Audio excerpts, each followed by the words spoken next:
dari rumah, jumpa dengan tetangga, kawan-kawan, kerabat, melakukan silaturahmi, sharing di mana-mana, supaya nyata bisnis kita itu di antara masyarakat kita. Jangan seperti saat pandemi kita di rumah saja, mari kita sharingkan bisnis CNI. Salah satunya adalah Plan Katalis. Plan Katalis tidak mungkin kita pupukkan dengan cara duduk, tapi harus berdiri, harus berjalan, harus kita tugal, taburkan, kita siramkan. Itu pasti sambil berdiri. Itu mencerminkan semangat kita. Baik, kita sapa yang ketiga, harusnya sampai sambil berdiri kita ya. Baik, siap, siap, siap, siap. Apa kabar? Luar biasa baik. Baik. Betul kan? Itu memang kangen kita dengan semangat kita. Baik, Bapak sekalian, seperti tadi disampaikan oleh Ibu Melani tadi, bahwa hari ini kita memang membahas satu yang khusus yang mungkin cukup jarang kita bahas ya. Meskipun pernah, tapi sudah cukup jarang kita bahas tentang Plan Katalis, tetapi untuk komoditi atau tanaman yang ada di sebelah ini, di sebelah kiri saya ini. Ini memang nyata Ya, pisang yang ya, saya tanam dan kita gunakan Plan Katalis. Hasilnya seperti ini. Coba lihat. Wah, iya, ini dia seperti ini. Ya, kalau saya angkat satu satu tangan gitu, sekitar 5 menit seperti pegang barbel seberat berapa? Seberat 7 kilo kalau tidak salah ya. Itu luar biasa sekali dan rasanya tidak bisa saya ceritakan karena harus benar-benar dinikmati itu ya. Sampai saya bawa ke kantor, langsung ditangkap oleh Kang J kita, langsung dijadikan foto untuk foto pribadi beliau. Baik, hari ini raup untung di kebun pisang ya. Itu pantunnya nanti lanjutannya Pak Jai yang melanjutkan lanjutan pantunnya. Raup untung di kebun pisang. Senin 26 Juni 2023 kita mari mengikuti acara Zoom Plan Katalis. Ya, baik. Hari ini tentunya kita mengharapkan materi yang sangat bagus untuk kebun pisang kita. Ingat, yang saya sebut kebun pisang kita, bukan pohon pisang saja ya. Satu boleh dijadikan hasil yang bagus, tapi mari kita gunakan untuk kebun pisang. Kalau kebun pisang mestinya untung ya, bukan hanya sekedar untung setelah digunakan pankaris jadi buahnya besar, tapi raup untung karena itu berarti secara ekonomi kita juga bisa mempunyai peluang menjalankan bisnis CNA ini karena plan katalis kita. Dan kita ingat bahwa Kang Jai ini, Kang Jayadi ini memang kuliahnya agribisnis, jadi mestinya bisa menguraikan peluang bisnisnya. Baik, tidak panjang lebar, kita sambut saja penjelasan dari Kang Jai atau Mas Jayadi. Kita berikan tepuk tangan kepada Mas Jayadi yang akan menguraikan tentang raup untung di kebun pisang dengan plan katalis. Silakan Kang Jai. Baik, terima kasih Pak Imam. Assalamualaikum warahmatullahi wabarakatuh. Selamat siang Bapak Ibu semua. Waalaikumsalam warahmatullahi wabarakatuh. Selamat siang, selamat sore, salam sukses selalu Pak Jai. Amin, Alhamdulillah. Apa kabar? Luar Luar biasa biasa baik. baik. Ya, jangan lupa itu untuk menyemangati siang hari ini yang mulai di waktu-waktu ini ya. Apa ada lag gitu untuk menuju sore. Tapi mudah-mudahan setelah makan siang dan tidak lupa tadi tutup mulutnya dengan buah pisang bisa menerima materi-materi yang untuk mendongkrak omset plan katalis terutama di kebun pisang karena tanaman ini itu paling mudah paling gampang ditemuin oleh Bapak Ibu sekalian ya di sekitar tetangga di rumah di perjalanan dan dimanapun paling mudah ketemu tanaman ini. Nah, dalam kesempatan ini saya coba akan mengulas mengulas banyak tentang sebetulnya pisang ini banyak sekali dimanfaatkan yang bukan hanya di buahnya saja tapi juga bisa dimanfaatkan untuk berbagai macam hal gitu, terutama untuk meningkatkan penghasilan dapur gitu. Nah, nanti bagaimana cara aplikasinya, cara penerapannya bagaimana? Nah, tentunya dengan pupuk plant katalis ini yang sudah dibuktikan oleh Pak Haji Imam, mudah-mudahan bisa menular ke Bapak Ibu sekalian dan ini bisa menjadikan masukan tentunya untuk omset dan katalis di tempat Bapak Ibu sekalian. Nah, tidak berlama-lama saya coba sampaikan slide-slide yang sudah saya susun. Mudah-mudahan nanti bermanfaat dan saya harap tidak puas dari apa yang saya sampaikan sehingga kita nanti bisa diskusi lebih panjang, lebih banyak sekali tentang bagaimana penerapan plan katalis di tanaman pisang dan juga nanti kendala-kendalanya apa dan apa yang dihadapi Bapak Ibu sekalian nanti kita diskusikan bersama gitu sehingga apa yang nanti materi saya sampaikan di tanaman pisang ini betul-betul bisa menerap gitu. Dan setelah ini diharapkan lihat kanan kiri ada kebun pisang, langsung cari tahu siapa pemiliknya, siapa orangnya, langsung kita kenalkan ten katalis. Nah, ini bisa lebih cepat penerapannya gitu. Ya mudah-mudahan tidak hanya sampai penerimaan materi ini saja. Ya, baik saya tampilkan untuk slide-nya. Ya, raup untung di kebun pisang.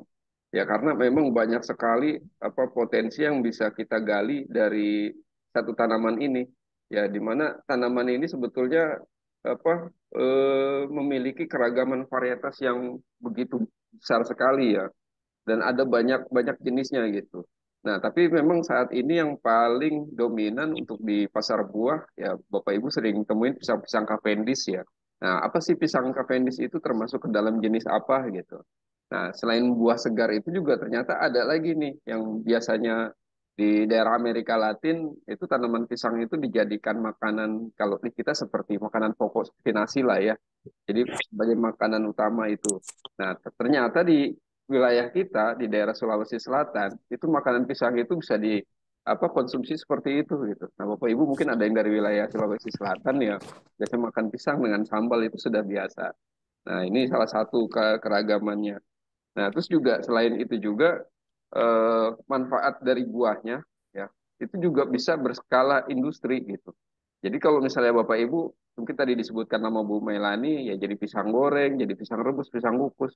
Tapi turunannya dari itu ternyata banyak sekali. Bisa jadi tepung pisang, terus juga batang pisangnya bisa jadi rajutan, Apa? kerajinan tangan ya. Nah, ini bagaimana Hah? kita mengelolanya biar bisa menjadi masukan yang cukup besar juga. Ya, selain dari nanti teknis budidaya pisang itu bagaimana, ya terus penempatan plan katalis pada tanaman budidayanya seperti apa, hingga nanti ke penanganan pasca panen. Nah, mudah-mudahan nanti mungkin Bapak Ibu berminat di penanganan pasca panennya, ya itu eh, silahkan gitu ya. Nah, kalau untuk sentra produksi pisang, kita memang cukup besar ya pasarnya dan hampir kurang lebih ada 21% itu produksi utamanya itu ada di daerah Jawa Timur. Ya, dari data yang saya punya itu rata-rata produksi pisang selama 2011 sampai 2015 itu ada 11 provinsi yang memproduksi pisang di Indonesia dan kontribusinya itu sampai 88,7%. Nah, provinsi utama paling banyak memproduksi pisang itu dari Jawa Timur, 21,87%. Terus yang kedua dari daerah Jawa Barat 19,22%. Dan yang ketiga ini 18,20% dari wilayah Lampung. Nah, sisanya tersebar di wilayah Bapak Ibu sekalian dengan jumlah seperti itu. Nah, ini mudah-mudahan Bapak Ibu yang berada di lokasi-lokasi tersebut bisa mengambil celah dan peluang ini bagaimana untuk meningkatkan omset dari stokisnya ya atau SO-nya. Nah, selain dari sentra produksi ini ya dan ternyata ekspor-ekspor pisang kita juga diminati di beberapa negara ya. Di mancanegara ini jumlah produksi yang sudah sampai tahun 2015 itu sebesar 7.847 ton di daerah Cina. Itu 35,17% yang eh, diekspor ke negara Cina. Terus yang kedua itu di wilayah Arab 3.499 ton.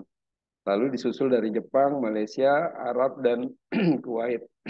Memang kalau dilihat secara global, internasional dari FAO, pasar pisang terbesar di dunia itu selain Cina itu ada Amerika, ya, terus juga ada di Eropa. Nah, ini yang konsumsi pisang di dunia yang paling besar. Dan Cina ini salah satu tujuan ekspor dari pisang-pisang yang ada di kita. Kalau untuk pisang lokal sendiri yang menjadi favorit ya seperti pisang kepok itu masuk ke wilayah Malaysia. Nah, Bapak Ibu ini jadi salah satu peluang nih pisang kepok kan apa tidak begitu rumit ya apa dan mudah sekali untuk bibitnya ditemukan. Nah, ini di pasar Malaysia ini menurut apa beberapa YouTuber pasarnya Malaysia ini kekurangan hampir 70 ton per bulan. Nah, nah, mudah-mudahan bisa apa jadi sumber sumber masukan ya. Nah, manfaatnya pisang apa aja sih? Nah, ini yang saya akan hmm, Bapak Ibu bisa lihat ya di slide. Ini dari mulai akar, bahkan bonggolnya sampai dengan ke jantung pisangnya, daunnya itu bisa dimanfaatkan. Ya, seperti di misalnya kita bahas dari akar dulu ya. Dikutip dari berbagai sumber, akar tanaman pisang dapat diolah sebagai makanan maupun minuman penyegar. Manfaat bagi kesehatan bisa ditujukan untuk bagian luar maupun dalam tubuh. Ya. Nah, salah satunya untuk menyembuhkan kanker dengan catatan selama masih belum berada pada pada stadium lanjut. Jadi selama masih di tahap-tahap awal, ya akar pisang ini bisa menghambat pertumbuhan sel kanker. Akar pisang juga memiliki sifat antipiretik yang dapat memberi efek dingin pada tubuh. Nah, kalau untuk fungsinya di luar manusia, ya akar pisang ini bisa diolah sebagai PGPR. Nah, ini yang masuk ke dalam pupuk organik gitu. Jadi Bapak Ibu misalkan untuk menambah perangsang nitrogen atau penambah nitrogen sebagai plant growth promoting Rhizobacteria untuk pertumbuhan tanaman bisa salah satu sumbernya dari akar dan bonggol pisang. Nah, yang berikutnya dari jantung pisang. Nah, jantung pisang ini bisa untuk membantu mengurangi pembesaran prostat. Nah, ada beberapa rekomendasi juga untuk manfaat dari jantung pisang ini adalah salah satunya untuk menambah asupan ASI ya bagi ibu-ibu yang sedang menyusui. Ya. Nah, terus berikutnya dari batang ya dapat dimanfaatkan sebagai makanan hingga industri. Nah, kemarin beberapa waktu lalu Ibu Hovifah Gubernur Jawa Timur ya, ini dia apa cukup kaget ketika melihat bonggol pisang, dalaman bonggol pisang itu dijual di supermarket di luar negeri. Nah, ya, ketika di negara kita ini diabaikan begitu saja, ternyata itu punya harga, punya nilai yang cukup bagus di pasaran luar negeri. Ya, nah itu dari bonggol dalamnya. Nah, kalau untuk dari luarnya, nah, Bapak Ibu yang mungkin ada di wilayah Palembang ya, jadi tahu mungkin hasil olahan serat yang dihasilkan oleh salah satu pabrik ya. Jadi serat-serat batang pisang ini dipisahkan terus dipintal terus dibuat jadi seperti tikar terus kerajinan tambang tali tambang gitu. Nah, itu sudah sampai ke ekspor ke Eropa dan Amerika. Itu dari hasil serat-serat di batang pisangnya. Nah, terus juga untuk hasil buahnya. Kalau buah ini yang paling banyak sekali dimanfaatkan dan itu cukup dikenal. Saya rasa Bapak Ibu sudah paham betul ya bagaimana olahan-olahan buah pisang ya. Dari yang matang diambil buah segar sampai juga dengan olahannya. Ini juga sudah banyak menyerap industri-industri skala besar yang menyerap tenaga kerja. Ya. Nah, terus kalau untuk dari daunnya ini bisa sering kita gunakan sebagai pembungkus. Nah, di daerah Jawa Barat sendiri ada memang satu wilayah yang khusus untuk memproduksi daun pisang saja gitu. Jadi ketika daunnya sudah cukup bagus, itu buahnya tidak diambil, hanya daunnya saja yang diambil. Dan itu kalau satu hari itu kurang lebih bisa 5 sampai 10 pick up itu keluar dari kampung itu untuk bawa daun pisang ke Jakarta, ke daerah Bekasi ya, distribusi ke situ. Dari manfaat tanaman pisang. Nah, selanjutnya untung berkebun buah pisang. Untung berkebun pisang ya.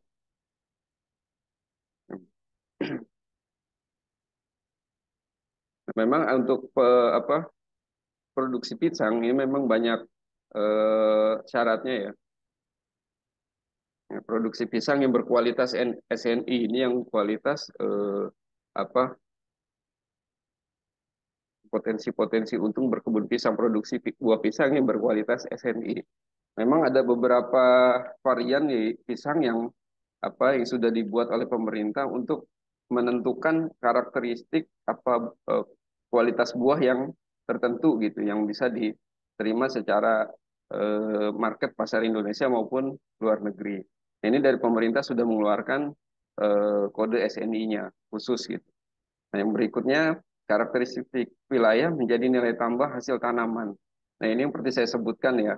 Jadi Bapak Ibu kalau misalnya punya beberapa varietas tertentu di wilayahnya, misalnya daerah Medan, pisang barangan menjadi pisang unggulan di sana gitu. Nah, ini yang perlu menjadi karakteristik di wilayah tersebut bahwa pisang barangan ini hanya diproduksi di daerah Medan misalnya. Nah, ini yang menjadikan pasar itu taunya eh, pisang dari sana ini yang paling berkualitas gitu. Nah, ini yang menjadi nilai tambah. Jadi tidak melulu satu Bapak Ibu punya kebun terus ditanamin segala jenis macam sehingga nanti ketika pemasaran juga untuk mencari sentra produksinya pasar agak kesulitan. Nah, ini yang menjadikan rantai pasok pasar pisang menjadi kurang baik atau kurang bernilai gitu ya. Ketika pasar ini punya satu sentra tertentu, ini menjadi nilai tambah gitu karena kemudahan mendapatkan satu jenis pisang. Coba misalkan Bapak Ibu bayangkan pisang Cavendish ditanam di mana-mana tapi produksinya sedikit-sedikit gitu. Nah, ini jadi ketika untuk proses jualnya ya ketika tidak memenuhi satu kota, ya mungkin akan harganya akan berbeda gitu ketika ini menjadi satu spot, satu tempat gitu. Ya. Nah, terus yang berikutnya, potensi untung dari produksi bibit pisang. Ya. Nah, jadi ketika karakteristik wilayah ini sudah terbentuk dari salah satu varietas tanaman, nah ini nanti akan berlangsung juga produksi bibit pisang gitu. Nah, produksi bibit pisang ini yang paling mudah atau misalkan tidak memakan waktu yang cukup lama ketimbang kita produksi buah gitu ya. Kalau untuk produksi buah itu bisa memakan waktu cukup panjang 11 sampai 12 bulan ya. Tapi kalau untuk produksi bibit pisang, kita itu bisa kejar dalam waktu kurang dari 1 tahun gitu. Nah, terus juga produksi bibitnya bisa lebih banyak. Cuman dengan catatan tadi karakteristik wilayahnya sudah memang sudah bisa dibentuk dan ini bisa pasarnya sudah bisa terbangun. Ini lebih mudah lagi gitu. Nah, yang terakhir, industri macam-macam olahan dari tanaman pisang. Nah, potensi yang berikutnya ini yang dari mulai akar sampai dengan ke daun, ya. Dari akar juga kita bisa olah dari untuk misalkan pengobatan-pengobatan herbal atau juga untuk membuat PGPR dan segala macam, ya. Terus juga dari seratnya kita bisa gunakan nanti untuk kerajinan tangan. Nah, ini tentunya akan banyak sekali nilai tambah yang dihasilkan dari satu jenis tanaman pisang ini. Ya.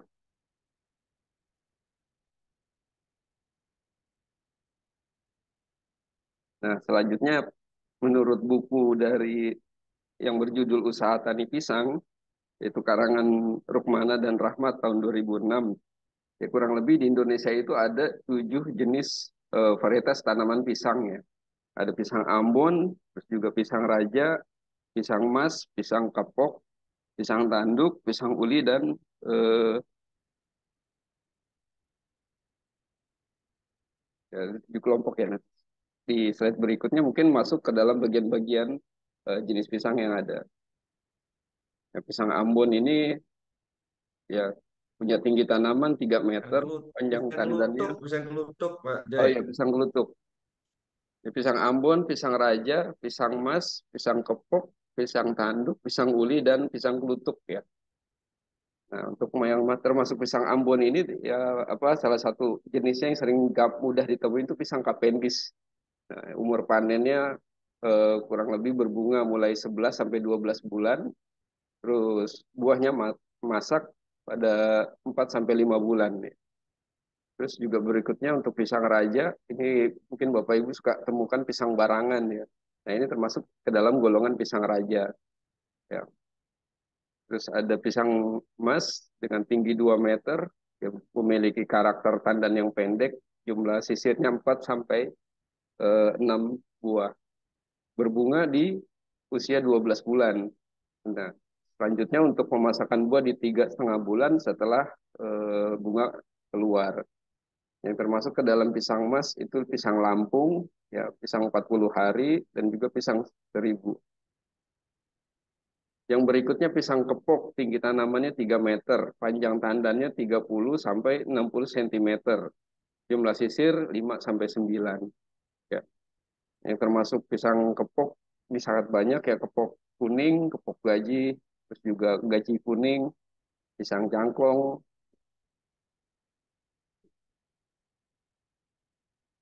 Cukup jelas ya Bapak Ibu ya tulisannya ya. Mudah-mudahan tidak terlalu kecil untuk dibaca. Nanti bisa saya share ininya slide-nya, Bapak Ibu mungkin bisa selanjutnya bisa baca-baca atau dipelajarin ya. Saya lanjutkan. Nah, dari potensi-potensi yang ada tadi dari mulai akar sampai dengan ke daun, juga ke jantung ya. Itu masih tentunya dari setiap usaha itu pasti ada kendala-kendala yang ditemuin atau yang dilaluin ya. Nah, kendala agribisnis pisang yang pertama itu tanaman pisang ini masih bukan sebagai mata pencaharian utama gitu. Jadi hanya paling untuk sekedar mengisi pekarangan atau mengisi sela-sela tanaman yang kosong. Gitu. Jadi bukan sebagai mata pencaharian utama. Nah, yang berikutnya minim informasi pasar. Yang informasi pasar tadi ini yang sering sekali memang para penjual ya itu cukup kesulitan untuk menemukan jenis-jenis pisang yang diminta oleh pasar. Misalkan nih, salah satunya kalau pisang Cavendish ini memang sudah dikerjakan skala industri ya. Ada satu tempat yang memang memproduksi pisang Cavendish. Terus yang berikutnya disusul juga sekarang sudah mulai pisang barangan sudah mulai dibuat secara agrobisnis atau industri. Nah, untuk pisang-pisang yang lain yang yang juga memiliki karakteristik, nah ini masih cukup jarang. Nah, informasi-informasi pasar ini yang menjadi kendala baik bagi pembudidaya, petani ataupun mereka yang bergerak di bidang pemasarannya gitu. Jadi untuk mencari pisang-pisang jenis ini ya karena variannya di masyarakat ini tidak tersentral, jadi cukup sulit gitu. Nah, yang berikutnya teknis budidaya konvensional.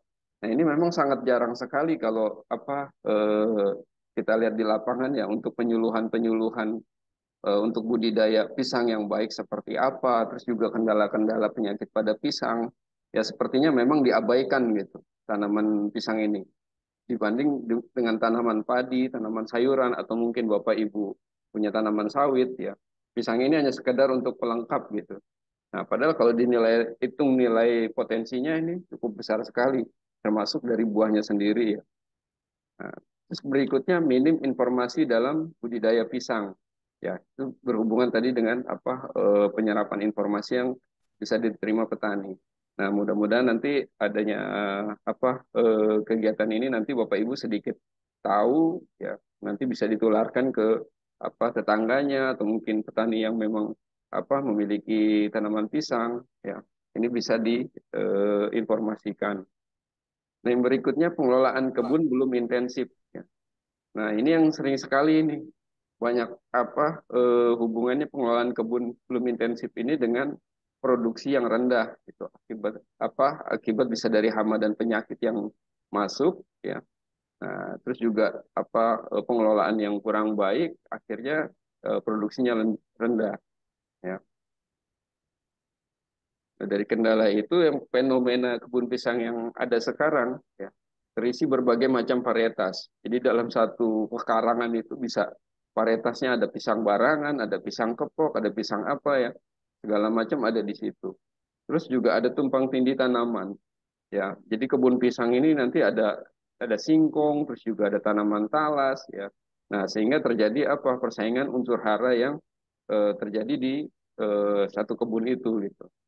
Nah, sehingga kalau misalnya terlalu rapat, terlalu banyak tanaman yang tidak bisa dikondisikan dengan baik, akhirnya persaingan unsur hara ya juga kelembapan juga terganggu.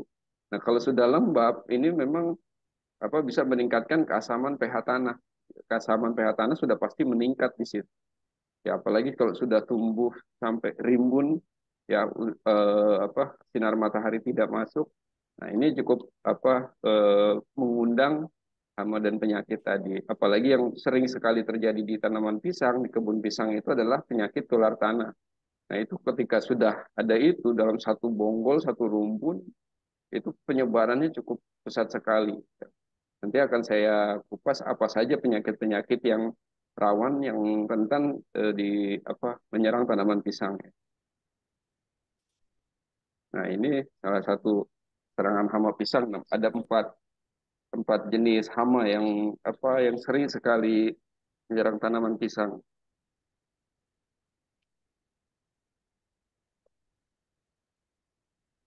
Nah, yang pertama kita bahas nih sebelah kiri atas.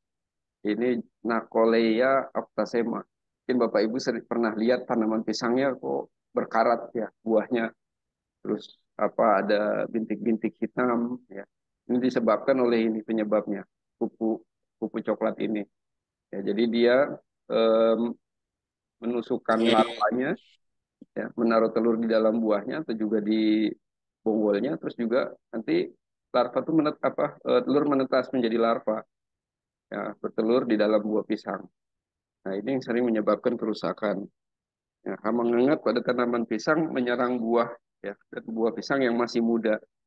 Nah, hama ini aktif di malam hari. Nah, pada siang hari hama bersembunyi. Gitu. Nah, jadi tentunya tempat yang lembab tadi, yang rimbun tadi, itu sangat disukain habitatnya oleh Nacolea octasema ini ya.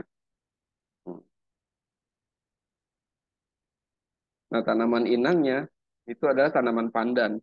Jadi Bapak Ibu kalau ada tanaman pisang yang dekat dengan tanaman pandan di bawahnya, nah ini salah satu juga sarang atau tempat bersembunyinya. Selain di tanaman pisang, dia juga bersembunyi di tanaman pandan. Untuk pengendaliannya bisa dengan cara penggerodongan atau pembungkusan satu tandan buah pisang ya dengan plastik berwarna biru. Sekarang juga sudah ada di pasaran. Plastiknya biru transparan. Jadi jangan pakai plastik putih, tapi pakai plastik biru. Coba Bapak Ibu nanti bisa cari-cari ya. Kalau untuk pengendalian hama ini salah satunya dengan plastik. Nah, di plastik itu juga sudah ada racun hamanya gitu. Jadi ketika memang mendekati itu dia salah satunya melindungi buah dan juga mematikan si kupu kupu coklat ini. Nah, atau juga bisa dengan menggunakan parasit potesia atau Apanteles ya. Bisa juga dengan biopestisida yang mengandung formula spinosad atau dengan jamur Beveria bassiana dan Metarhizium anisoplia, atau bisa juga dengan menggunakan bakteri Bacillus thuringiensis. Ya. Nah, itu bisa nanti diaplikasikan bersamaan kalau untuk eh, apa jamur dan bakteri bisa diaplikasikan bersama dengan plen katalis ya. Kalau misalnya masih aplikasi mudah untuk disemprot, bisa nanti campurkan jadi satu disemprot. Tapi kalau sudah tidak terjangkau dengan stick, lebih baik diaplikasikan dengan cara ditabur di bawahnya. Kalau memang cukup berat serangannya, bisa menggunakan chlorpyrifos atau bifenthrin ya dengan cara disuntik. Jadi disuntik ke batang pisangnya menggunakan insektisida yang sistemik dengan dosis 20 sampai 40 mili per batang. Nah, itu nanti disuntik ke batang pisangnya. Jadi ketika tanaman ini hinggap, terus juga dia menyerap makan bagian dari tanaman ini, itu kena insektisida yang sistemik, dia akan mati. Nah, itu salah satunya. Nah, yang berikutnya adalah nematoda. Ya. Nah, mungkin Bapak Ibu pernah mengalami nih kejadian seperti ini nih, nematoda yang sebelah kiri bawah. Jadi satu kebun pisang ya tiba-tiba membusuk semua, ya tanaman awalnya kering, tapi keringnya kering basah ya, kering basah, terus dia akhirnya tumbang semua. Satu kebun seperti ini. Nah, ini penyebabnya adalah nematoda rotulensis. Nah, ini hampir terjadi di sebagian besar tanaman pisang di dunia. Ini masalahnya dari nematoda ini. Ya. Kalau mungkin disebutnya cacing giling. Nah, hama nematoda bisa menyerang semua jenis pisang, ya, apalagi terutama pisang kepok. Hama ini menyerang akar sehingga menyebabkan pertumbuhan tanaman terhambat. Nah, bisa juga tanaman menjadi tumbuh kerdil. Nah, pada serangan yang parah, tanaman pisang yang terserang nematoda mudah rebah karena akar membusuk dan pertumbuhan akar-akar rambut terhenti. Nah, gejalanya, kondisi tanaman terlihat memucat atau tidak sehat, serta terbentuk rongga atau bintik kecil di dalam akar. Ya, dalam kondisi tertentu, akar dapat menjadi bengkak. Nah, cara pengendaliannya ini bisa dengan cara merotasi tanaman. Jadi kalau sudah seperti ini, satu kebun bisa dibongkar semua, terus ganti dengan varietas yang lain. Jadi jangan ditanam jenis tanaman pisang lagi gitu. Misalnya tanam singkong dulu, gitu, atau misalkan ditanamin hortikultura, gitu, untuk menghambat serangan nematoda. Ya.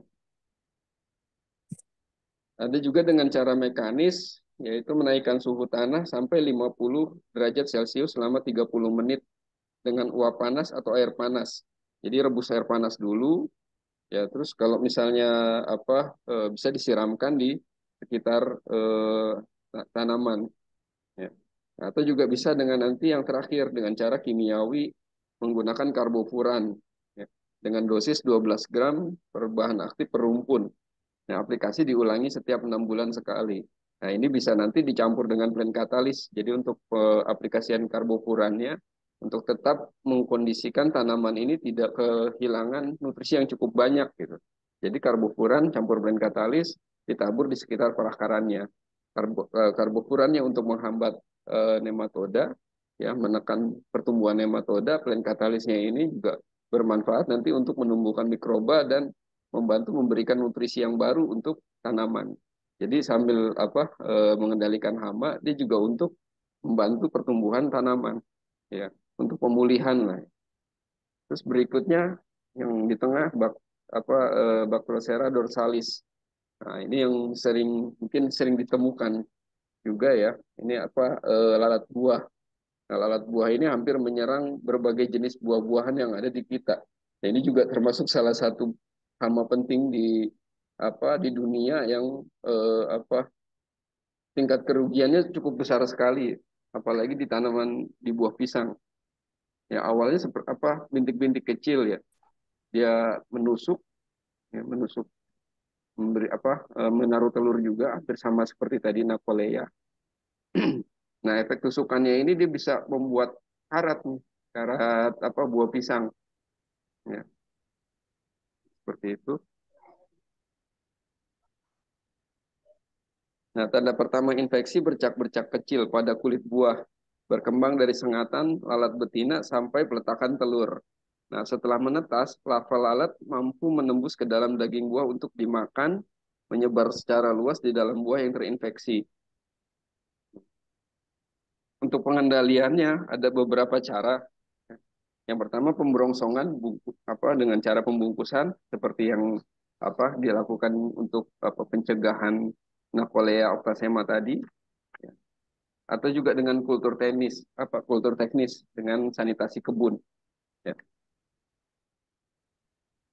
Nah, jadi kalau misalkan ada serangan buah yang seperti ini, sudah terlihat gejalanya, ya, ya bisa gejalanya ini nanti Bapak Ibu misalkan mungkin pernah dengar yang namanya feromon, ya, atau atraktan, eh, perangkap untuk menangkap lalat buah ini pasang di kebun itu, misalkan serangan cukup banyak atau kebun cukup luas, bisa dipasang lebih dari 20 sampai 30 jenis perangkap.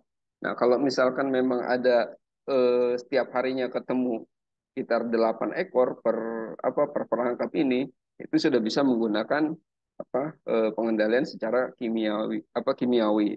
Nah, tapi sebelum itu nanti bisa gunakan juga musuh alaminya, ya.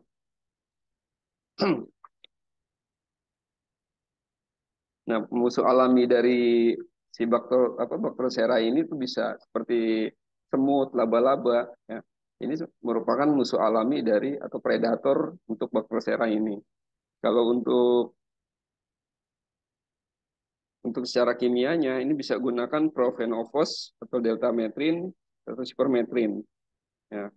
Nah, seperti tadi, syaratnya ketika perangkap atau feromon yang sudah dibuat ini mencapai kurang lebih 8 ekor per perangkap, ya ini bisa segera aplikasikan pestisida apa secara kimiawi. Nah, penyemprotannya nanti bisa diaplikasikan dengan dicampur plen katalis. Nah, plen katalis ini ada keunikannya ketika diaplikasikan ke tanaman. Ini salah satunya mengganggu apa si betina untuk mengenali jantannya atau jantan mengenali betinanya. Jadi mengganggu apa penciuman dari si apa salah satu itu tadi ya, salah satu apa jenisnya. Jadi sehingga tidak bisa mengenali dan menekan perkembangbiakan dari lalat buah. Yang selanjutnya adalah penggerek bonggol. Nah, seperti ini cacingnya. Kalau dari kelihatan tanamannya ya buahnya bisa berbuah ya, tapi pohonnya dia sudah kering, mengering seperti ini. Nah, ini penyebabnya adalah kumbang.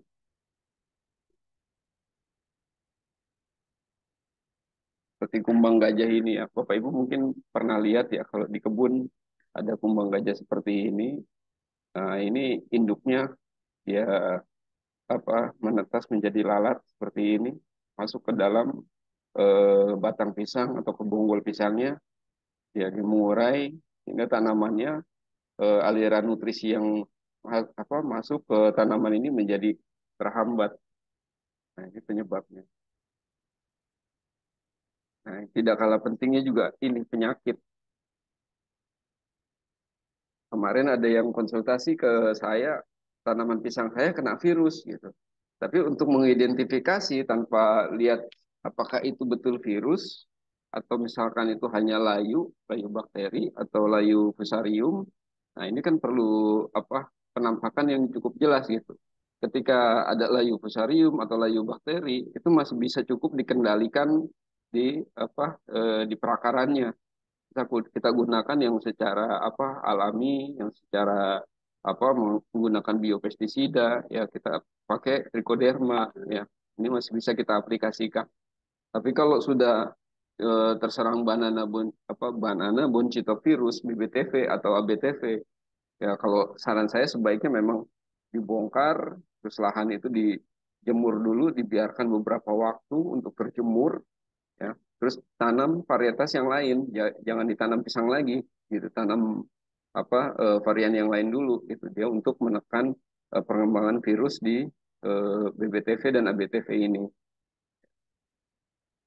Nah, ini jenis virus terus ada penyakit. Nah, ada layu fusarium dan layu bakteri.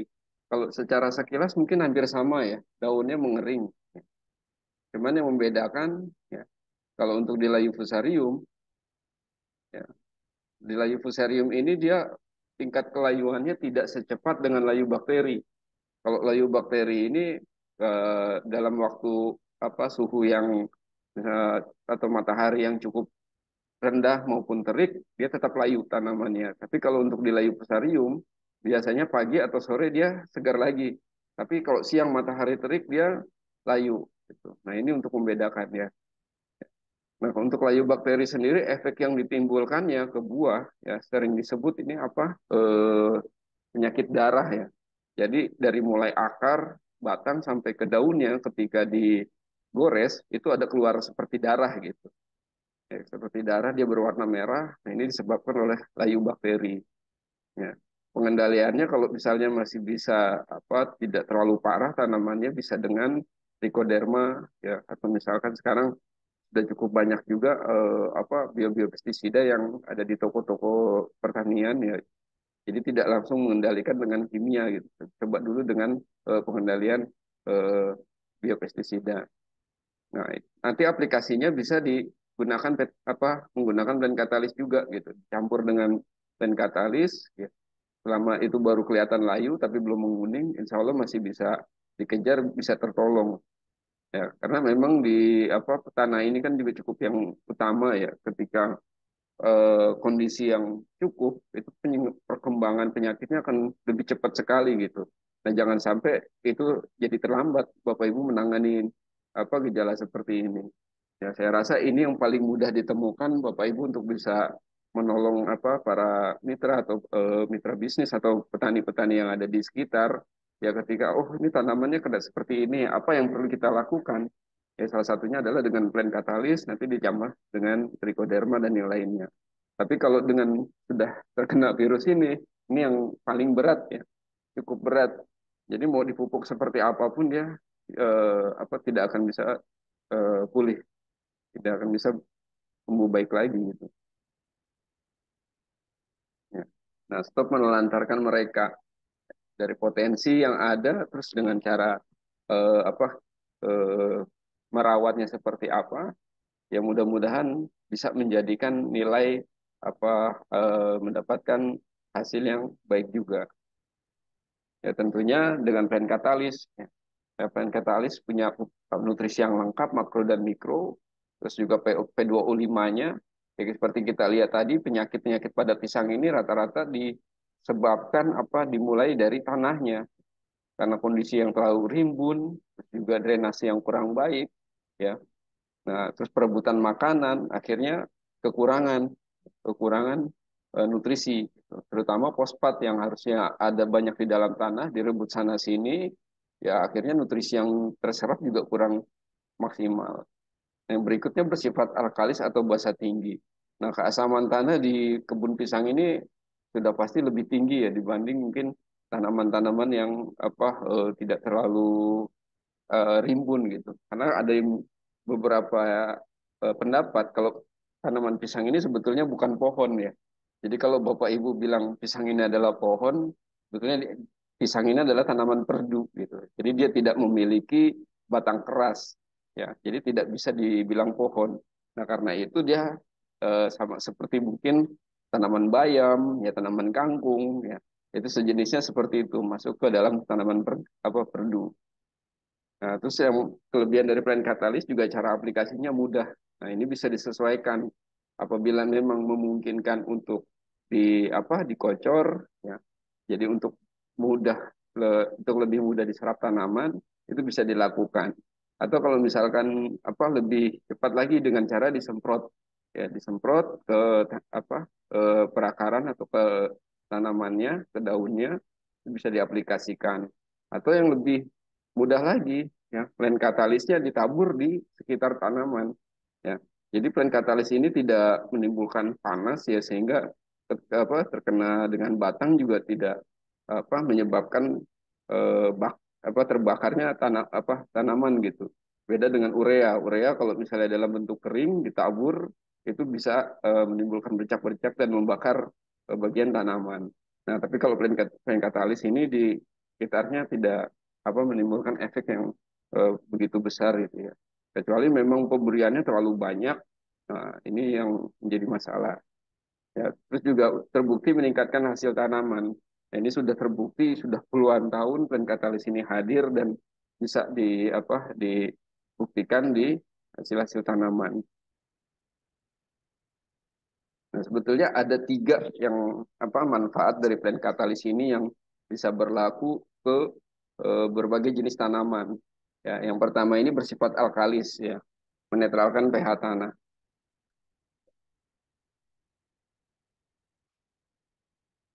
Nah, mungkin kalau Bapak Ibu suka ketemu mungkin ada mitra yang sudah atau misalkan calon konsumen, ya, bagaimana plant katalis dengan kondisi yang seperti itu kok bisa pH tanah ini menjadi netral ya? Karena plant katalis ini bersifat alkalis. Mungkin Bapak Ibu bisa bandingkan atau suka dibandingkan dengan pupuk dolomit ya. Di mana pupuk dolomit ini kan ada beberapa nutrisinya yang menaikkan pH tanah gitu. Tapi kalau plant katalis ini lebih cenderung kepada sifatnya. Sifatnya yang alkalis ini jadi menularkan memberikan efek yang ada di tanah yang asam tadi itu bisa pH-nya menjadi netral ya. Nah, yang berikutnya fosfatnya mudah larut ya. Nah, ini perbandingan di beberapa jenis tanaman sistem perakarannya itu dia lebih banyak, lebih panjang. Nah, ini yang sangat bermanfaat untuk tanaman pisang. Nah, yang berikutnya tahan OPT, menguatkan tanaman dan menolak OPT. Jadi memang karakteristik eh, dari plant katalis ini ya ada apa ya seperti lemaknya, terus juga aromanya. Nah, ini yang tidak disukain oleh hama-hama ya yang membawa penyakit gitu. Nah, jadi ketika akan apa merusak tanaman terus diaplikasikan plant katalis, ini hama tidak suka ada apa dengan aromanya. Terus juga kotoran yang sudah ada ini jadi terbersihkan dengan plant katalis.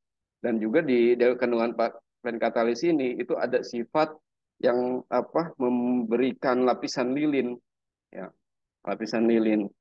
Nah, ini yang menjadi keuntungannya menggunakan plant katalis.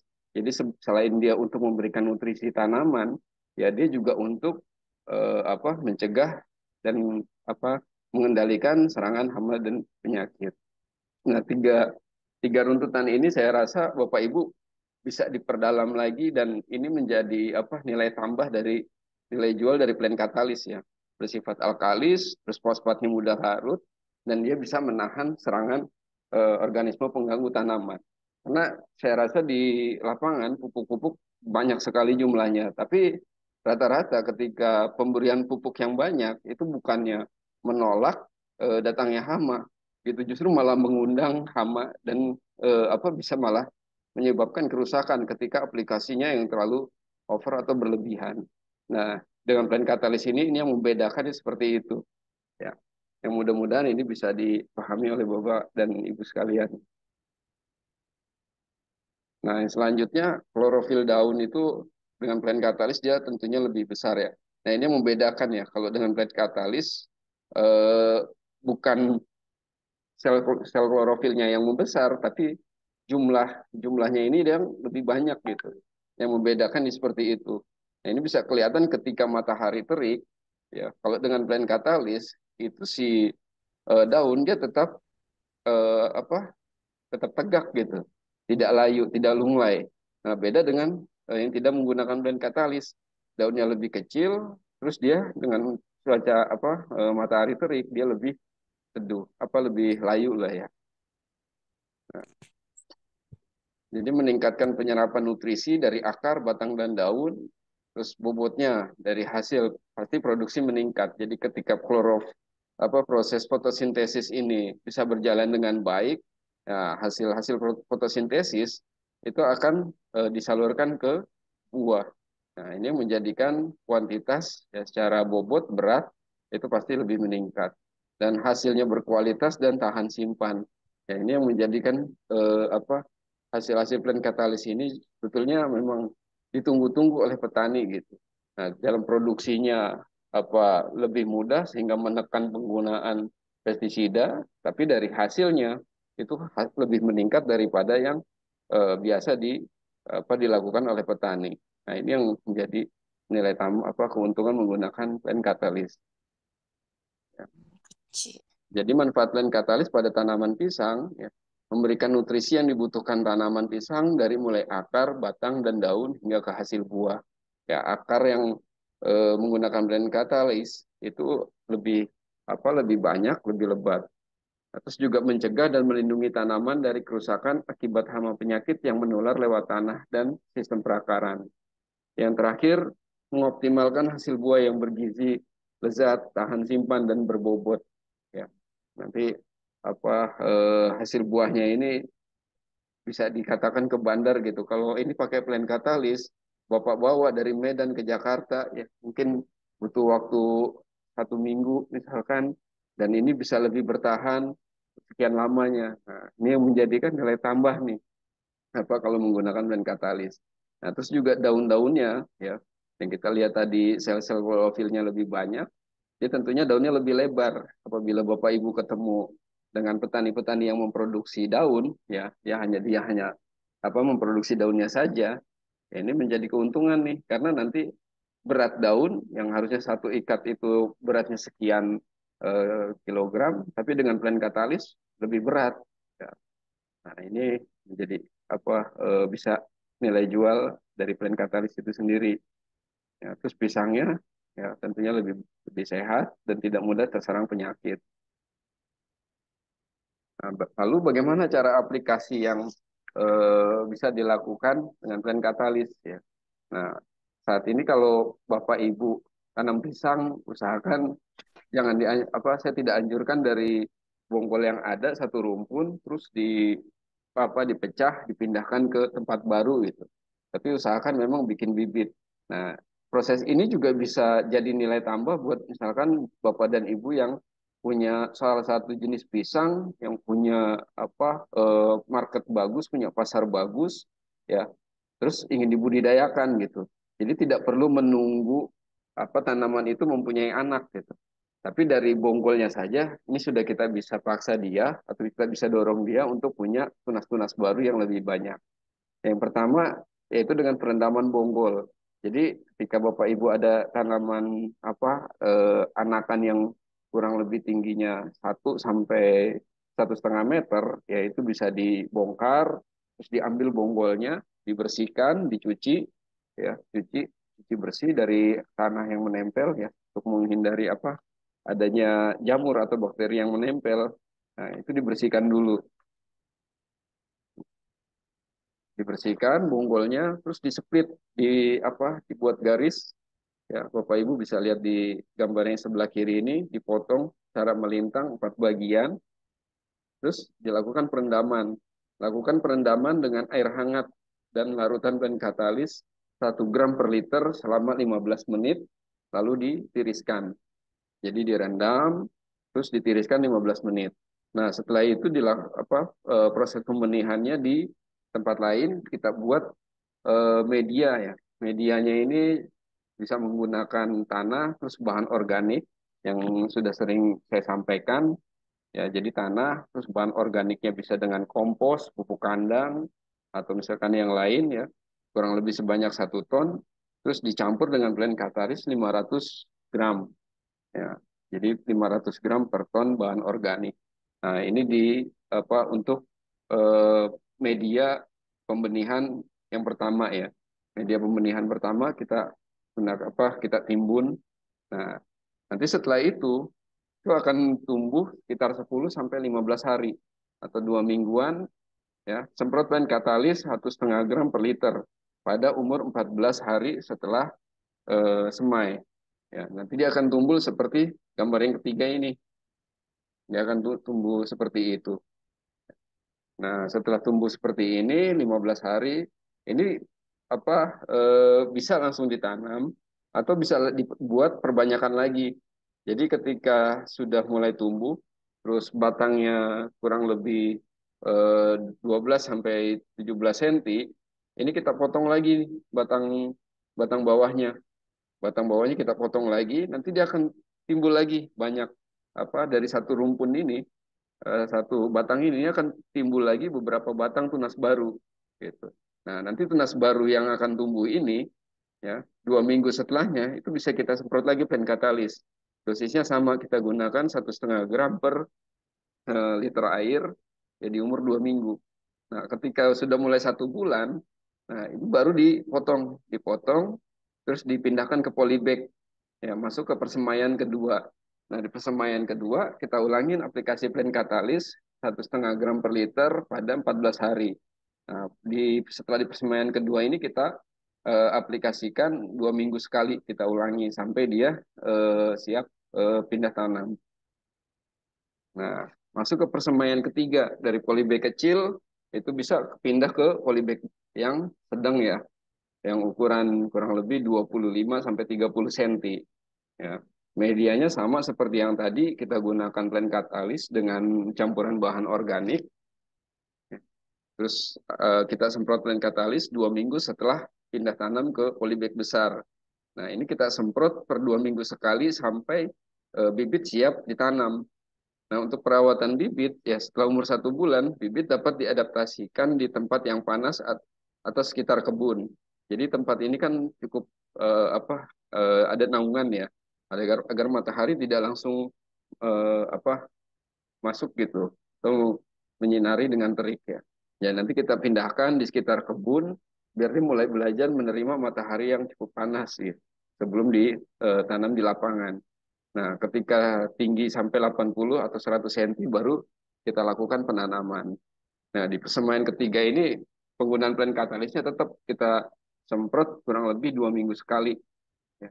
Jadi persemaian pertama, ya, Bapak Ibu bisa semprot 2 minggu sekali sampai dia batangnya 10 sampai 15 sampai 18 cm, terus dipotong akan tumbuh tunas lagi ya. Tumbuh tunas lagi di persemaian kedua kita semprot lagi 2 minggu sekali sampai dia siap pindah ke polybag besar ya. Nah, nanti di polybag besar ini baru kita pelihara, kita rawat.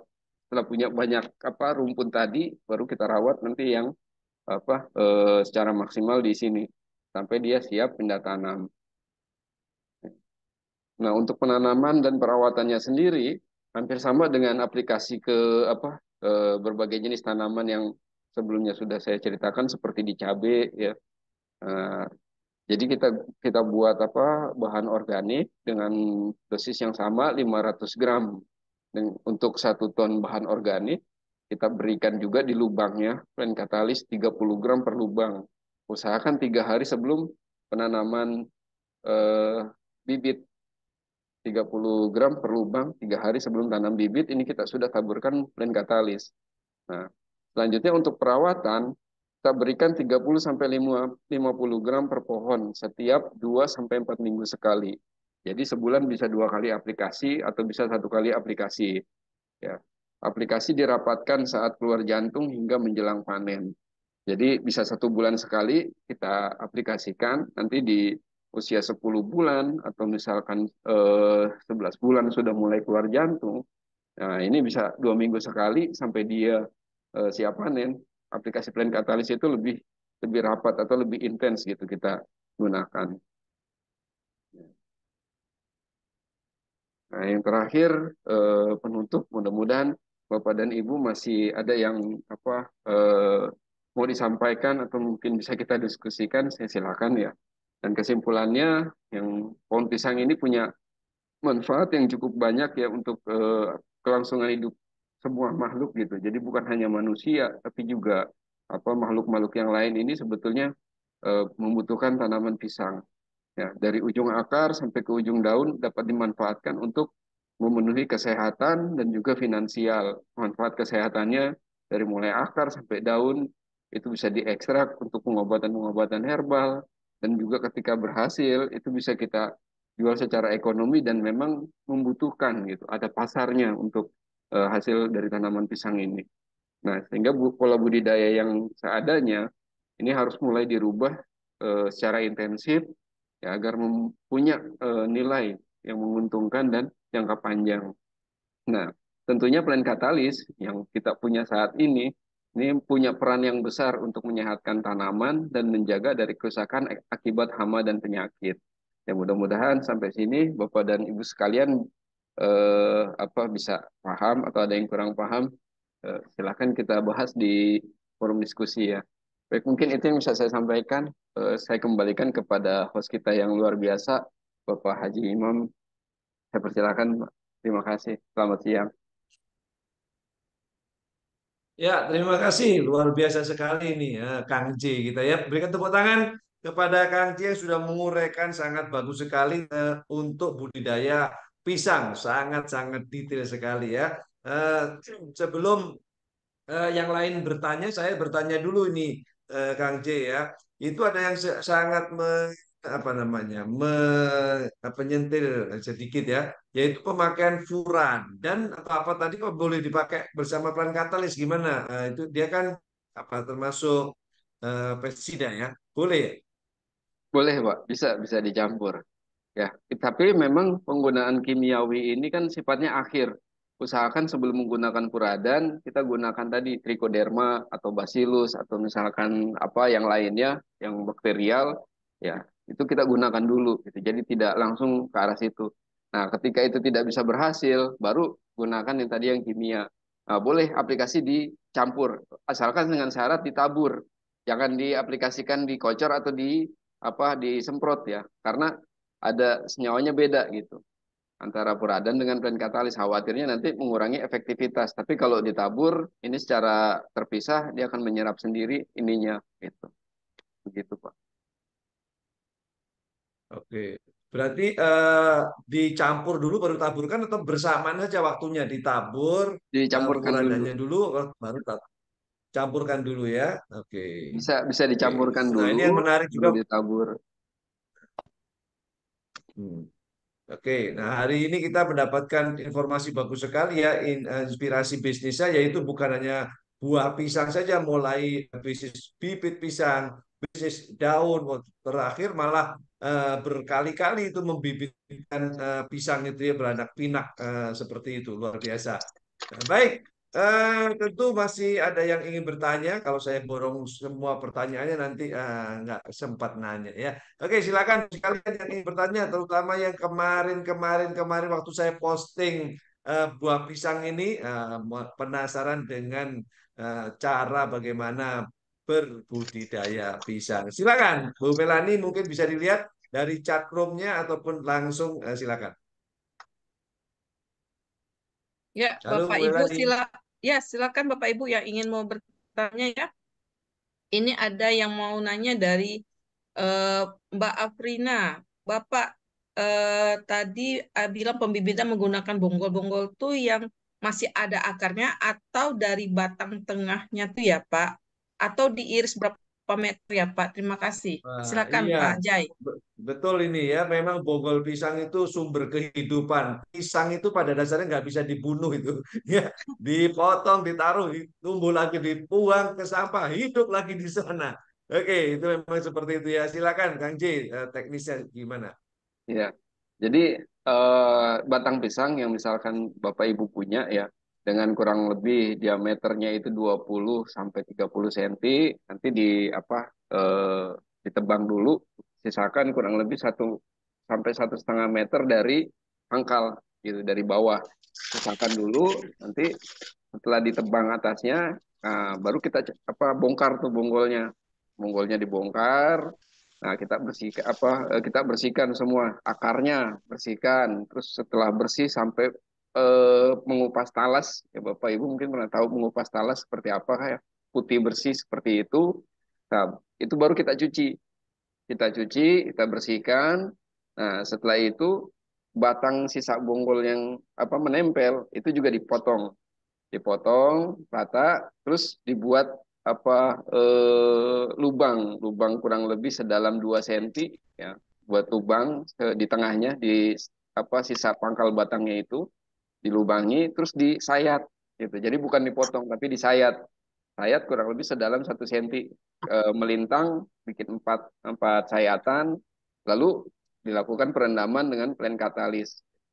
Terus juga airnya usahakan dengan air hangat ya, dan jangan ngambil yang ada di misalkan di saluran air yang gitu aja gitu. Tapi kalau bisa memang air yang steril yang bersih dengan campuran dan katalis tadi, baru kita tiriskan gitu. Jadi bonggolnya itu yang batang bawah ya.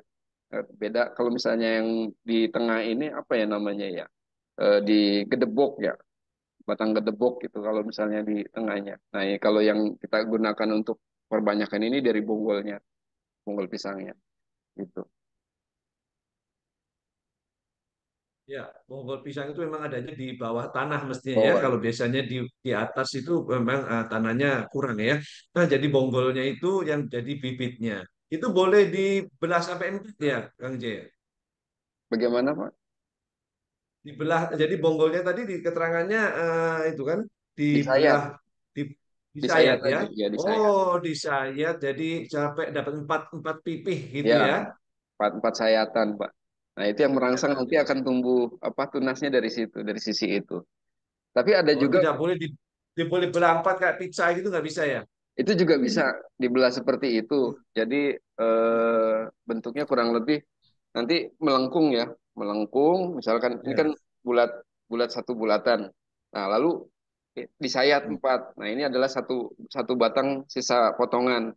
Nah, ketika disayat seperti ini, itu di bawahnya masih harus dibuat cogakan lagi, cogak. Nah, cogak nanti lalu ditanam apa secara vertikal gitu. Itu juga ada juga bisa juga gitu. Nah, kalau tahu yang lebih mudah yang seperti tadi, bonggol besar hanya kita sayat aja lalu ditimbun.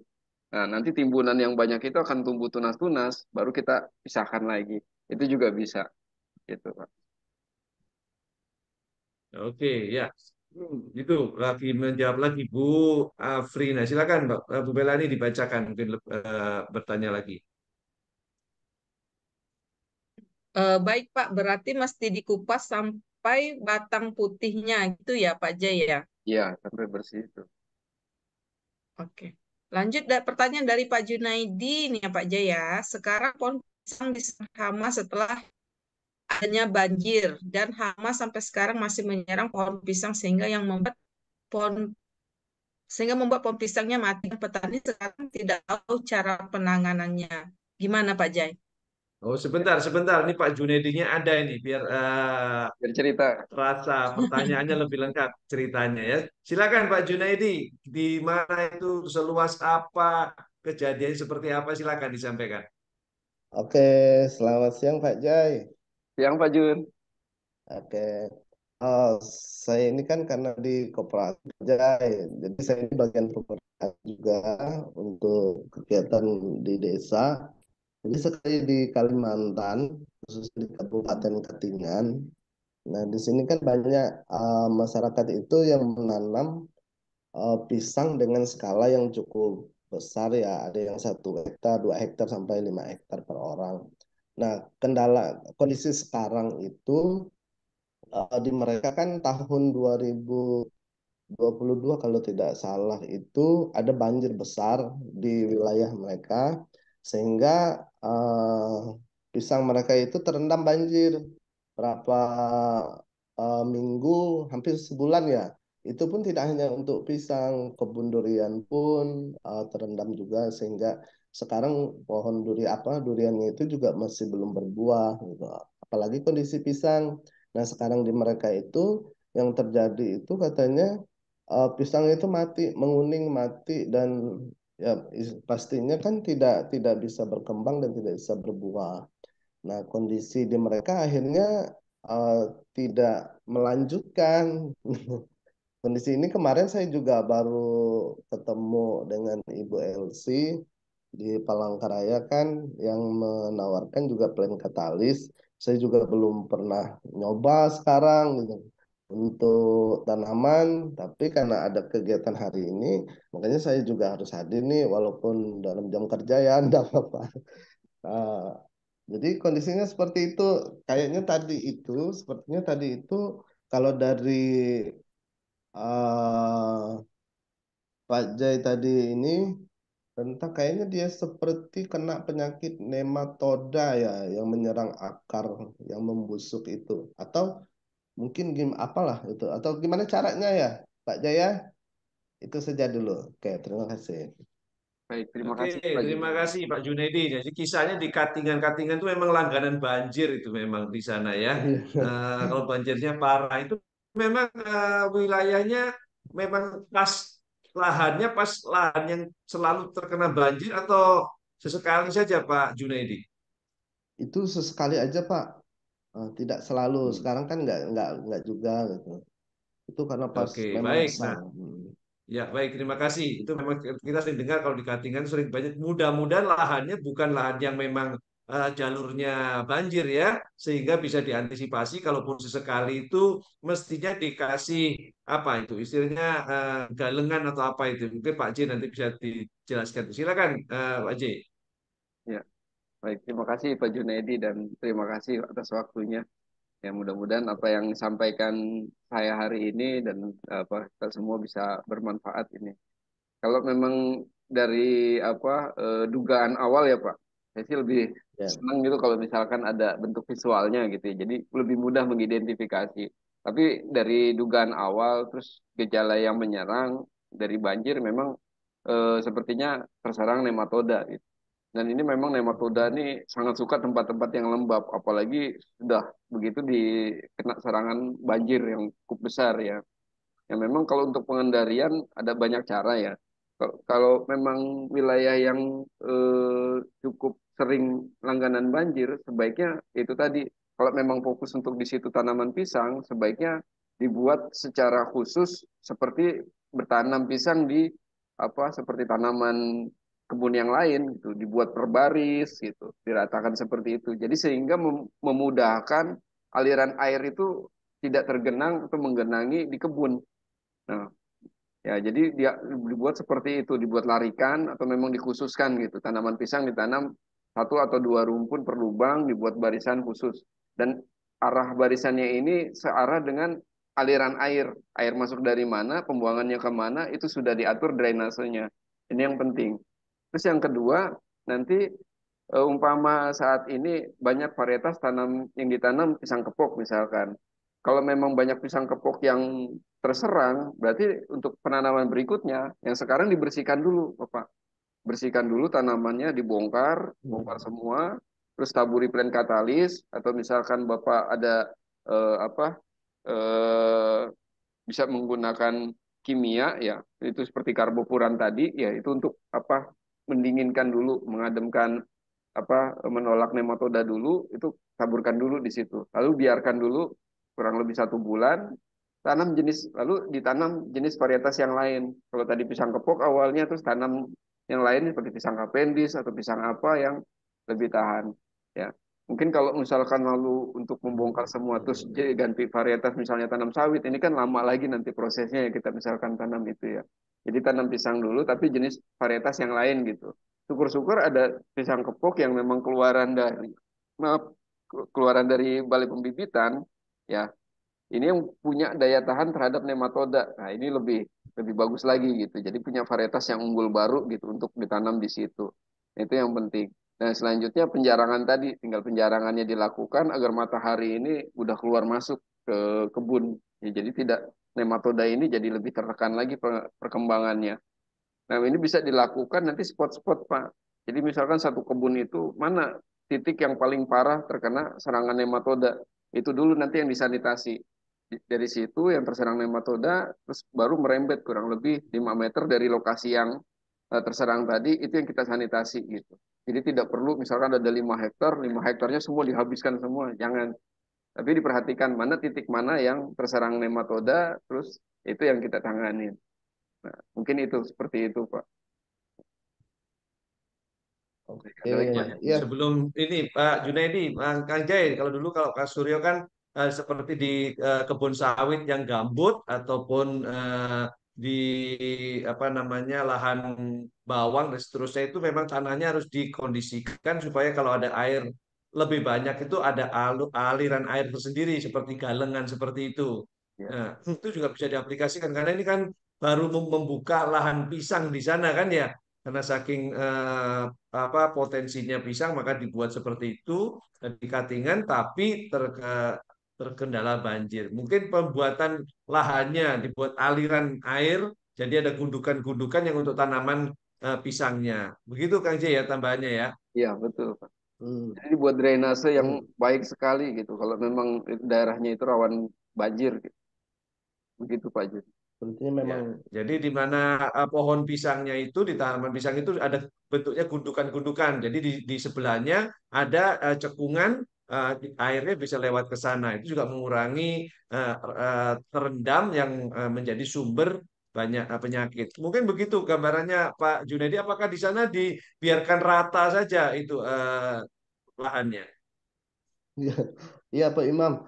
Sepertinya memang begitu Pak. Jadi dia rata, saya lihat Apa juga rata adanya. dan agak detak juga. Dan beberapa jenis varietas memang ada yang emas, apa gluduk ya, ada Ya, yang betul. kepok juga saya lihat. Nah, tapi sebenarnya itu kan potensi di mereka itu sudah berapa tahun sih mereka udah usaha itu. Cuman tahun 2022 itu yang mulai kena penyakit sampai sekarang. Ya, ya memang sumber masalahnya karena terendam itu menjadi tempatnya bibit penyakit berkembang. Kalau dibuat aliran seperti tadi, mestinya akan lebih apa ya, lebih Ya, tidak basah sirkulasi. begitu, sehingga tercegah penyakitnya. Terus digunakan Ya. pelan katalis menjadi tidak asam, menjadi basah, semakin berkurang tempat hidupnya si jamur ataupun bakteri-bakteri yang suka di ekosistem atau di situasi atau suasana asamnya. Begitu kira-kira mungkin dimodifikasi begitu Pak Junaidi ya. Iya Pak Imam. Oke. Terima kasih. Itu saja dulu.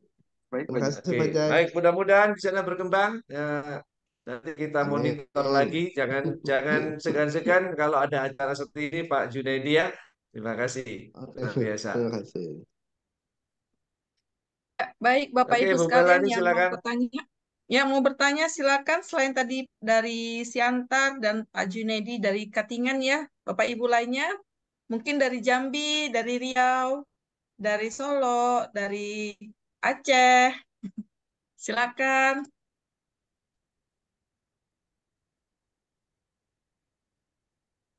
Oke, yang langsung ingin bertanya, boleh silakan.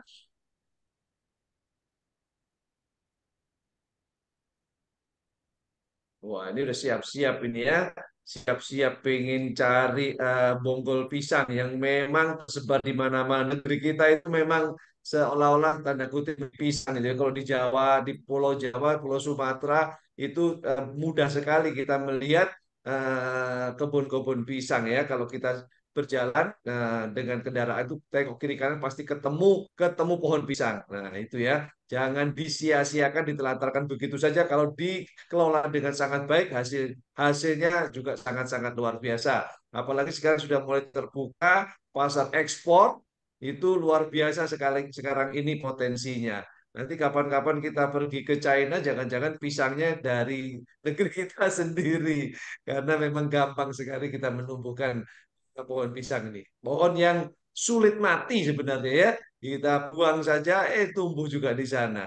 Mari kita kelola dengan sangat baik. Dengan rahasia yang disampaikan oleh Pak Jai tadi atau Kang Jai tadi, yaitu seperti biasanya pelan katalis itu adalah membuat suasana tanah kita menjadi tidak asam, artinya basah, tidak rentan ada pertumbuhan bibit penyakit di situ, kemudian unsur haranya lengkap dan tercegah hama penyakit tanaman. Terakhir, kalau memang terserang, nah baru kita menggunakan eh, apa obat-obatan. Mudah-mudahan tidak demikian seperti itu. Baik, silakan. Kita berikan kesempatan bertanya. Mudah-mudahan kita membahas hal yang sangat baik sekali. Ini potensi bisnisnya sangat-sangat luar biasa. Ya, silakan. Ya, Bapak Ibu Wah, ini dipersilakan. kalau Bu Bu Sulastri Sulastri. sudah nyalakan kamera ini pasti mau mau menyampaikan sesuatu nih. Apakah di Tarakan ada pohon pisang, Bu Sulastri? Banyak sekali Pak pohon Oh, pisang banyak Pak. sekali ya. Justru kalau saya mengaplikasikan kepada para konsumen yang suka nanam pisang dan dikatakan sama Pak Jai tadi bahwa pisang itu memang semuanya produktif dan bisa menghasilkan kan. Seperti daun pisang kalau pakai pupuk pelangkat talis daunnya itu tidak robek walaupun itu angin sekuat apapun yang pakai pupuk pelangkat talis itu daunnya utuh. Itu yang pertama. Yang kedua, buahnya itu kalau sudah pernah pakai pupuk plant katalis apalagi secara rutin diberikan, itu pisangnya yang tadinya hanya buahnya hanya berapa sisir, itu bisa sampai sepanjang 1 meter, buahnya dari atas sampai ke bawah itu penuh. Dan saya anak petani, kebetulan bapak saya itu juga sudah membuktikan pupuk plant katalis. Nah, adapun dari bonggolnya yang dikatakan tadi Pak Jai, itu juga dipraktekkan oleh orang tua saya dan memang itu hasilnya luar biasa. Nah, adapun teman-teman, kalau saya jadi laki-laki itu kembangkan itu pisang Pak. Cuma memang itu pisang itu tidak ada matinya. Karena mulai dari daun, dari buah sampai batang itu bisa difungsikan. Nah, batangnya itu dulu kan di kampung itu kebetulan Bapak itu kan tidak ada kegiatan. Terus dia begitu dia tebang dia punya pisangnya Pak, saya suruh tanami yang namanya bawang merah dan bawang putih itu tanpa pupuk jadi besar sekali. Nah, apa yang dikatakan Pak J itu sudah saya buktikan. Jadi saya tidak banyak ngomong begitu Pak. Nah, adapun seperti pupuk pelangkat talis mungkin teman-teman di sini itu tidak terlalu tahu betul bahwa artinya mungkin hanya satu di antara sekian pupuk pelangkat talis itu sangat istimewa sekali karena mempunyai 4 kelebihan itu tadi kata Pak Insinyur Kusendarto. Dia bisa menghilangkan zat besi, dia bisa mengikat pembusukan, dia bisa menumbuhkan kalau ditambah untuk fitoplankton dan zooplankton kalau di tanaman, dia bisa menggemburkan. Jadi yang tadinya tanah itu keras jadi gembur gitu lah Pak Imam, Pak Jaya. Nah, karena itu sudah terbukti semua, maka Ya, alhamdulillah semua konsumen saya yang sudah pakai pupuk pelang katalis ya pasti selalu beli Pak. Cuman kalau kita bermain di tanaman itu kan memang sedikit omsetnya, tapi yang penting kan ada gitu nah Pak Imam, Pak Jaya sama teman-teman yang lain. Coba dibuktikan deh. Udah terbukti. Itu Pak Imam. Ya, terima Mantap. kasih Bu Sulasti. Kita berikan tepuk tangan kepada Bu Sulasti yang sudah membuktikan berkali-kali karena mempunyai pengetahuan sangat luar biasa mendapatkan informasi dari tangan pertama yang ikut meramu pelan katalis sehingga mendapatkan rahasia yang tadi tidak dibahas oleh Pak Jaya Ya sampai Pak. 4 rahasia kata Bu Sulastri tadi ya Nah, ya itu bisa rahasianya digunakan itu. semua. Nah, Nah, cuma kalau teman-teman kendalanya tahu kata Bu ilmunya itu Sulastri. Pak, omset terjadi terus-menerus. Begitu. Setiap ketemu orang itu satu peluang. Setiap ketemu orang itu satu peluang. Apapun itu pasti ada yang laku. Begitu Pak Imam. Maaf. Oke, mantap. Saya tambah satu rahasia lagi nih. Rahasianya apa itu? Kalau kita memasarkan bahan katalis itu pasti ketemu orang yang duitnya banyak banget. Ya, kalau kita memasarkan produk kita kepada orang sakit, ya ketemunya orang yang sakit itu dan keluarganya yang memang rela mengeluarkan duit ya. Tapi terbatas kalau begitu meninggal kita dipertanyakan kenapa kok meninggal ini ya. Kalau misalkan sembuh berhenti dia belinya ya. Tapi kalau kita memasarkan bahan terus ketemu orang yang duitnya banyak banget. Ya, karena pasti luasan wilayahnya luas luas luar biasa, persiapan membeli pupuknya luar biasa, persiapan membeli obat-obatan ya untuk tanaman juga luar biasa, tidak sebanding dengan harga wakasa yang ternyata menjadi lebih murah sekali. Itu berarti kita memicu omset yang lain. Nah, itu juga dirasakan oleh Bu Sulastri dengan kalimat beliau tadi kan, kalau pelan kantor itu kecil omsetnya, tetapi membuka omset yang lebih besar lagi. Kira-kira kalimatnya begitu ya Bu Sulastri ya? Wah, Pak Imam boleh aja. Pintar sekali Pak menyambung. Gitu Pak. Iya betul ya, luar biasa. Dulu waktu Bu Surati menggarap tambak itu pasti ketemu orang yang traktornya apa alat-alat mesin itu pasti duitnya miliaran ya, tidak mahal lagi namanya wakasa kita. Itu cara Ya. kita berpikir sisi bisnis. Silakan ke apa kembangkan terus ilmu-ilmu kita edukasi terus kepada siapapun kita ketemui karena kita mempunyai rahasia banyak sekali untuk sehat kita, untuk sehat tanaman kita. Baik, silakan. Luar biasa dari Bu Sulastri, kita dapat sharing yang bagus sekali. Mari, kalau ada yang ingin bertanya lagi, masih ada waktu, mungkin 15 menit lagi kita bisa menambah ilmu kita. Silakan. Nah, kalau belum, saya mau tanya Kang J. Kang J, tadi dari materi itu saya lihat cara perilakunya untuk perlakuannya untuk pisang ini malah ternyata lebih banyak menggunakan bahan katalis ya, karena secara rutin digunakan ya. Iya, betul, Pak. Jadi memang ini yang perlu saya tambahkan juga ke Bapak Ibu sekalian ya, ketika nanti ketemu dengan para petani pisang. Salah satunya itu di kita itu kan masih menganggap pisang ini tanaman kedua ya. Mungkin ada tanaman utamanya apa, tapi pisang ini tanaman kedua. Ataupun sekalinya ada seperti perkebunan besar, masalahnya itu tadi tidak tersentral gitu. Tidak satu varietas saja yang ada di situ, sehingga nanti ketika panen ini hanya apa panennya berbagai jenis pisang gitu. Sekali ambil memang dapat pisang, tapi berbagai varietas. Nah ini yang tidak apa kendalanya nanti di pasarnya ini, jadi penerimaannya harganya juga berpengaruh.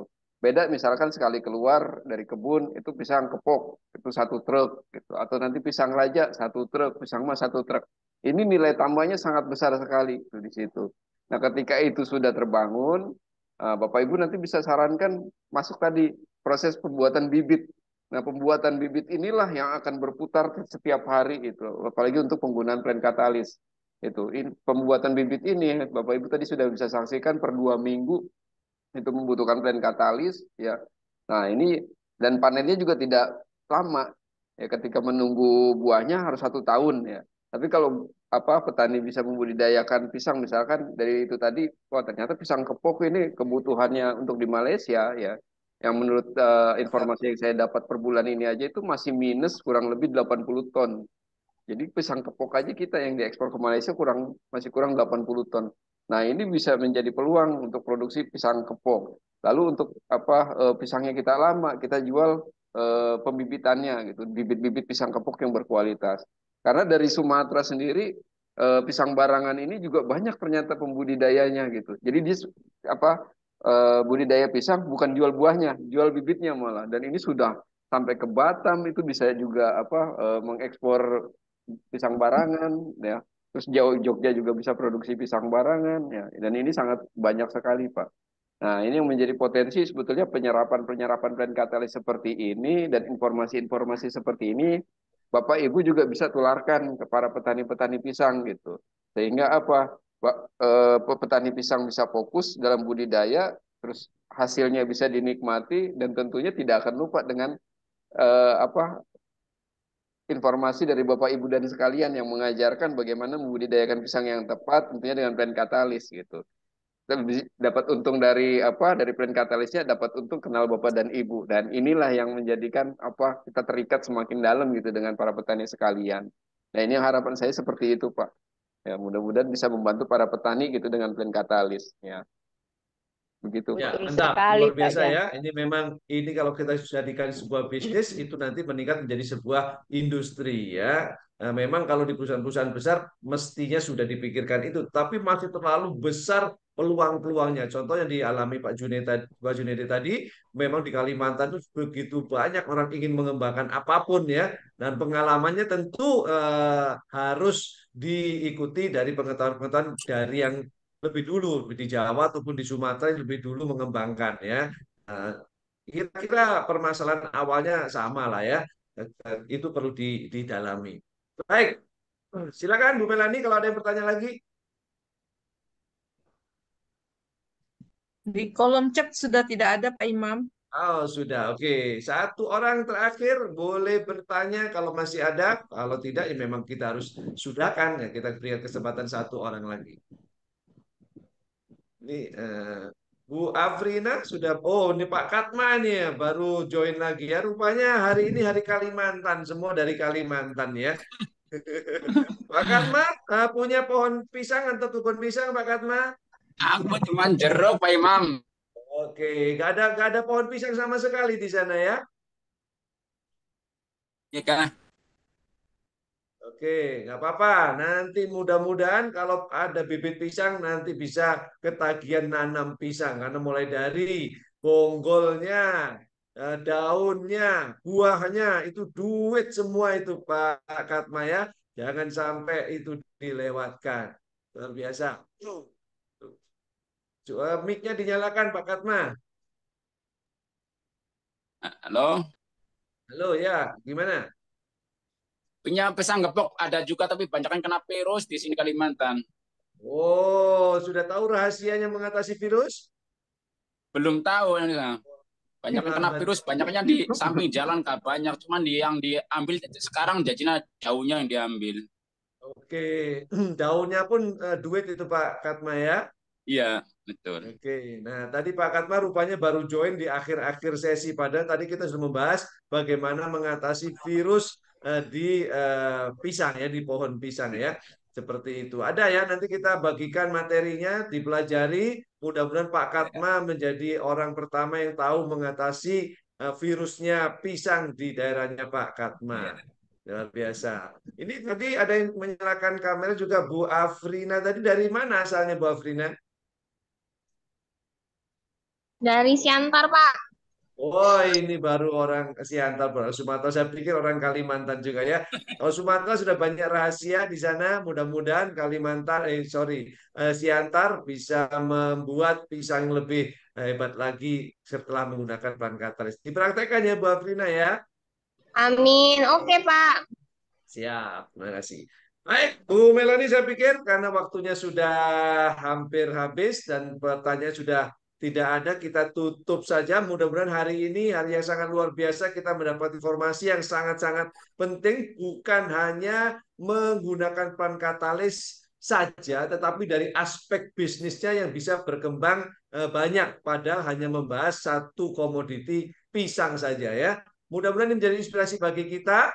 Jangan sampai tersia-sia demikian saja. Karena apa? karena rahasianya memang rahasia bisnis. Berharap buah pisangnya tumbuh baik ya. Oh sebentar, catat satu tadi yang belum ditanyakan Pak Jai. Itu sebenarnya saat jantung pisangnya itu dipotong, itu biasanya ditambahkan plant katalis di ujungnya supaya ini tadi sempat disinggung Bu Sulastri tapi saya lupa tadi mengomentari ya, setelah dipotong jantung pisangnya itu dikasih plant katalis lagi di ujungnya, itu membuat apa namanya, buah pisang paling ujung itu juga lebih besar, jadi merata dari ujung sampai ujung. Itu sempat dipelajari nggak Kang J?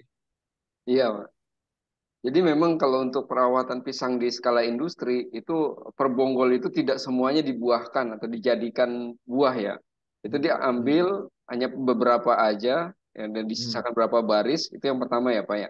Berapa baris agar buahnya bisa cepat bisa besar merata. Nah, yang berikutnya pemotongan bunga jantan. Nah, bunga jantan ini ketika dibiarkan ada di dalam tandan, itu dia akan mengambil nutrisi yang tanaman buah yang kita pelihara itu tadi gitu. Nah, yang berikutnya tadi ada teknik yang terakhir yaitu dengan pemberian nutrisi di ujung tandan dengan plant katalis ya. Jadi setelah dipotong itu nutrisinya yang tadinya masuk ke jantung jadi terhambat, dan nutrisi yang dari luar yang biasanya terserap dari udara masuk ke tanaman. Nah, ini digantikan perannya oleh plant katalis. Nah, itu nutrisinya yang berada langsung dari buah langsung bisa terserap ke yang ada di ujung tandan jadi terserap ke dalam buah. Nah, ini juga bisa diaplikasikan atau dilaksanakan. Tapi untuk yang bisa terjangkau ya Pak. Kalau sudah terlalu tinggi susah juga kan Ya. kita aplikasikan ini. Nah, itu bisa nanti Nah, ini kita sekalian mencari dengan sedikit. pemberongsongan Oke. gitu. Oke, baik. Nah, ini tadi kenapa saya cut sedikit, padahal mau saya tutup karena baru teringat tadi yang disampaikan Bu Sulastri, belum saya komentari, saya minta tambahan dari Pak J tadi ya. Ya, Bu Sulastri pasti punya pengalaman ya, setelah jantung pisangnya dipotong, itu pasti luka. Nah, lukanya itu harus disembuhkan. Nah, itu harus dikasih pangkal. Gimana prakteknya, Bu Sulastri? Nah, pada prakteknya itu tadi ya seperti Bapak katakan, dan kalau sudah diberikan itu, dibungkusin dengan pupuk langkatalis setelah diambil jantung pisangnya itu diikatkan, maka pertumbuhan dari ujung atas sampai ujung bawah anunya itu buah pisangnya itu sama-sama besarnya, Pak. Terus dia lebih montok itu. Nah, Iya. ada lagi satu yang saya seringkan kepada teman-teman, mungkin karena tidak semua di sini anak petani, kalau saya anak petani dan saya juga praktekkan ke beberapa konsumen saya, itu kalau mau tanam pisang, kita harus tanam di awal itu harus tanamnya itu sampai sedalam 1,5 meter, Pak. Tujuannya itu pasti bibitnya jauh lebih bagus, jauh lebih besar dan lebih tahan terhadap hama. Nah, sebelumnya dikasih pupuk pelangkatalis itu tadi. Seperti itu yang dipraktekkan bapak saya almarhum, dan saya praktekkan kepada konsumen saya itu Tokcer. Begitu Pak Imam, Pak Jaya. Oke, mantap ya. Sampaikan Bu Sulastri tadi, pasti Pak Junedi tidak tahu ini ya. Setelah Ya, jantung pisang keluar itu dihitung berapa yang kita mau tumbuhkan jadi apa namanya sisir-sisir itu. Nah, itu pasti luka dan diberikan plant katalis di plastik ya Bu Sulastri ya. ya Pak, di plastik. Plastik yang Ya, 1/4 kilo lah, dimasukkan 1 sendok atau 2 sendok, baru diikat di ujungnya tadi, bekas jantung ya, pisang itu. ya satu Diikatkan situ. oke, Tapi 1 sendok. dilobangi sedikit demi sedikit itu dia anunya itu plastiknya dilobangi dulu. Supaya ada nanti air masuk pada saat hujan, itu yang membantu terjadi penguapan di pupuk itu. Begitu Pak. Oke. Tapi kalau dipakai dari awal pada saat dia pertumbuhan, maka tidak perlu dilakukan hal seperti itu, dengan sendirinya itu buahnya besar Pak. Itu sudah terbukti itu. Oke. Ya. Nah, Mantap, luar biasa ya. Itulah yang rahasia terakhir yang tadi hampir saja kita lupa menyampaikannya ya. Dari ujung awal, dari akhir sampai akhir kita gunakan plan katalis semua. Hasilnya memang luar biasa. Baik, karena sudah sampai semuanya, kita tutup saja acara hari ini. Kita berharap kebun kita kebun yang sehat dan produktif. Setelah itu jangan lupa, pemilik kebunnya itu juga harus dibikin sehat dan produktif. Dan itu ada food supplement kita, dan pasti kalau saya menyarankan kasihlah yang mahal Makasa, karena yang punya kebun itu pasti duitnya banyak. membeli anggaran pupuk saja luar biasa, anggaran obat saja luar biasa. Nah, mestinya kita perkenalkanlah Wakasa. Supaya apa? Supaya tanamannya sehat, produktif, ya pemiliknya juga sehat, produktif.